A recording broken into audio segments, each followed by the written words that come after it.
बिस्मिल्लाहिर्रहमानिर्रहीम। अस्सलाम वालेकुम वरहमतुल्लाहि वबरकातुहू।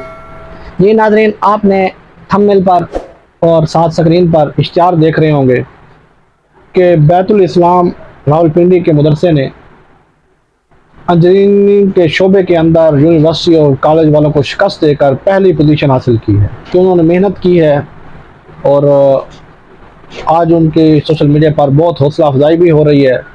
तो अच्छी बात है, अच्छे काम पर हौसला अफजाई होनी चाहिए। पर मैं एक बात पर परेशान हूँ, हैरान हूँ कि जो इनका बोर्ड है उसके कानून के इन्होंने ख़िलाफ़ काम किया है। अभी तक उस बोर्ड ने इनको निकाला क्यों नहीं? तशवीशनाक बात ये है, उन्होंने इसके ख़िलाफ़ कदम उठाया है क्योंकि उनके मंशूर के अंदर, उनके कानून के अंदर ऐसी किसी चीज़ का तज़किरा नहीं है और कोई भी इससे हट कर करेगा उसको वो बोर्ड से अलग कर देंगे। तो उन्होंने अभी तक कोई तशवीश का इजहार नहीं किया। ये जो काबिल तारीफ़ हो रही है, जो तारीफ़ की जा रही है, जो दाद दी जा रही है, ये मदारस को दाद नहीं जाएगी क्योंकि उन्होंने तो इस किस्म का कदम उठाने की कोशिश ही नहीं की आज तक। और उन्होंने अपने साफ अल्फाजों में कहा है कि हमारा काम मकसद आलिम पैदा करना है, मुफ्ती पैदा करना है, हमारा मकसद इंजीनियर, डॉक्टर और इस किस्म के लोग पैदा करना नहीं है, हम नहीं पैदा करेंगे। जब भी उनसे कहा जाता था आप साइंस पढ़ाएं, आप अंग्रेज़ी पढ़ाएं, उन्होंने साफ तौर पर इसका इनकार किया और आलमी मीडिया तक उन्होंने साफ इसका इनकार किया कि हमारा ये मकसद है नहीं और हम ये काम हरगिज़ नहीं करेंगे। तो ये अवार्ड मिला है, जो इनामात मिले हैं, ये हौसला अफजाई बैतुल इस्लाम को क्रेडिट जाता है। सिर्फ उन्होंने अपनी मेहनत के तौर पर, अपने बलबूते के तौर पर उन्होंने, हाँ एक बात, इनकी जो इन्होंने ये मेहनत की है इसको सिखाने में यूनिवर्सिटी वाले ही होंगे, मदारिस वाले नहीं होंगे। मदारिस वालों ने इनको ट्रेन नहीं किया होगा, यूनिवर्सिटी के लोगों ने ही इनको ट्रेन किया होगा। इनके टीचर जो होंगे वो यूनिवर्सिटियों के ही होंगे। तो इसलिए यूनिवर्सिटियों को ही क्रेडिट जाएगा, उसके बाद बैतुल इस्लाम को ही क्रेडिट जाएगा क्योंकि इन्होंने तो इससे अपने आप को अलहदा बनाया है, अलहदा तस्वर किया और अलहदा ही ज़ाहिर किया है। इन्होंने हमेशा यही कहा है कि इस चीज़ से हमारा किसी किस्म का कोई ताल्लुक़ नहीं है।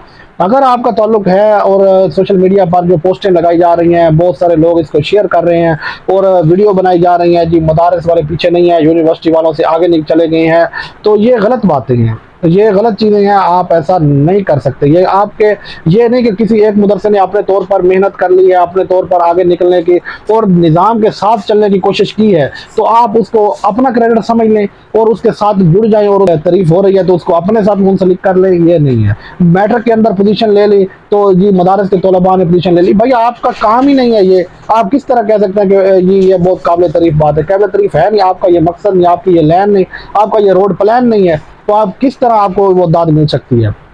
और दूसरा देखें, निज़ाम के साथ चलेंगे तो कुछ बनेगा, निज़ाम से कट कर चलेंगे तो 75 साल हो गए हैं, कुछ भी नहीं बना सके आप कहें हमने बहुत कुछ बनाया, ये आपकी गलत फहमी है, आपकी सोच है। अब बैतुल इस्लाम ने, अगर ये यूनिवर्सिटी वालों ने या किसी कॉलेज के लड़कों ने ये इनाम जीता होता, ये अवार्ड जीता होता तो आज सारी मीडिया उनकी तारीफ कर रही होती। वीडियो यूट्यूबर हैं, मीडिया वाले हैं, वो जाकर उनका इंटरव्यू ले रहे होते और उनको दाद दे रहे होते।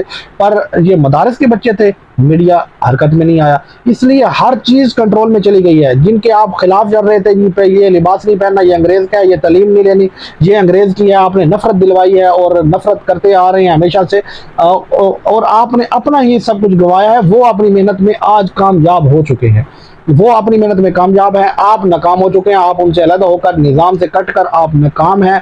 आप जिस मर्जी प्लेटफॉर्म पर चले जाएं, आपने गलत रास्ता इख्तियार किया था और वो आपको आज खुद ज़हर हो रहा है। आप आज खुद कह रहे हैं कि हमारी जो सनत है ये मैट्रिक के लेवल आप बराबर कहते हैं, पर आप कहते हैं दोबारा मैट्रिक करो। दोबारा मैट्रिक करेगा तो बच्चा दरस निज़ामी कर सकता है। तो ये क्या है? क्यों मैट्रिक करवा रहे हैं, क्यों एफए करवा रहे हैं आप? कि आपकी सनत तो पहले एमए के बराबर है, उसको अब ले आए फील्ड में, उसको आपने जो गलत फहमियाँ लोगों के जहनों के अंदर डाली हुई हैं, तलबा के जहनों के अंदर डाली हुई है, उसको आप मार्केट में लॉन्च करें ना, आपकी कितनी वैलिड है। मार्केट में उसको सनत को ले आएंगे तो आपको पता चलेगा कि आपकी सनत कितनी वैलिड आपने कर रखी है। तो गलत फहमियों से निकलें, निज़ाम के साथ मिलकर चलें, अभी वक्त है। और जितने भी तलबा, आपके पास बहुत बड़ी तादाद है, काबिल तरीन लोग हैं, ज़हीन तरीन लोग हैं और मेहनती हैं और दिन रात एक करते हैं, वहाँ खून पसीना लगाते हैं, गरीब माओं के बेटे होते हैं। तो इसलिए उनको मुल्क का और कौम का फ़र्द बनाएं और ऐसा बनाए कि मुल्क और कौम की खिदमत करने वाला हो और माशरे में आकर कौम की खिदमत करे, गरीबों का मसीहा बने। कौम इस इंतज़ार में है कि कोई मसीहा आए, तो आप भी इसी इंतज़ार में हुजरों में बैठे हुए कोई मसीहा आए। तो मसीहा ऐसे नहीं आता, आपके पास काबिल तरीन लोग हैं, इनको मैदानों में उतारे। अभी वक्त है। तो मौलाना के कंधे पर आपने जो बंदूक रखी है, ये कब तक बंदूक रख कर चलाते रहेंगे? ये बंदूक हमेशा आपको काम नहीं आएगी। छोड़ दें, अपने हुजरों से बाहर निकले, इंशाल्लाह तो कामयाबी आपके कदम चूमेगी। उम्मीद करता हूँ वीडियो आपको अच्छी लगी होगी। कमेंट में अपनी राय का इजहार करें। चैनल को सब्सक्राइब, लाइक, शेयर जरूर कर दें। एक दफ़ा दोबारा मैं आज में बैतुल इस्लाम वालों की मेहनत को, उन्होंने बहुत मेहनत की है और मेहनत करके जो अवार्ड पाकिस्तान लेवल पर जीता है, मुल्की लेवल पर, तो ये बहुत ही तारीफ के काबिल है और उनको सलाम है। अल्लाह उनको खुश रखे और मज़ीद उनको तरक्की अता फरमाए।